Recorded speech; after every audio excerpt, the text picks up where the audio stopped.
An independent review has found that institutional misogyny within the police service of Northern Ireland contributed to clear warning signs being missed in the initial police investigation following the murder of Katie Simpson in Derry in 2020.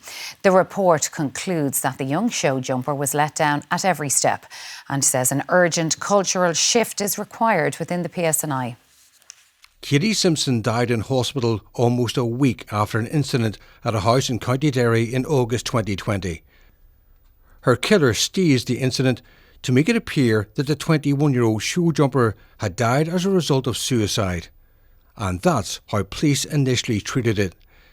It wasn't until the following year that Jonathan Creswell, her sister's partner, was arrested on suspicion of murder, despite being previously convicted of assaulting a former partner.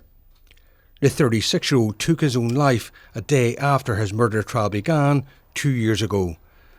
The report of an independent review of the case published today delivered a damning verdict of how police approached the case.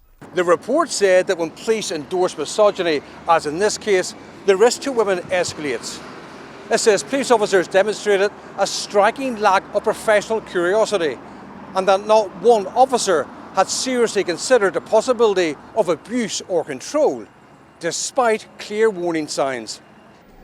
Stormond's Justice Minister paid tribute to Katie Simpson's family for their bravery and persistence in the pursuit of justice.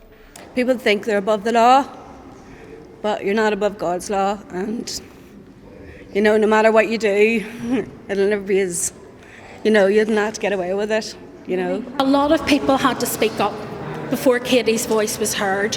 I would now beg people to listen when someone in the family, when someone who is close to that individual raises concern or query, listen to that evidence and take it seriously.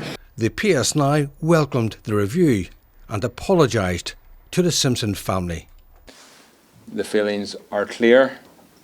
We fell well short, and for that I am truly sorry.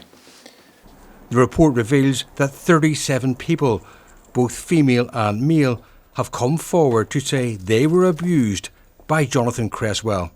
Vincent Kearney, RT News, Belfast.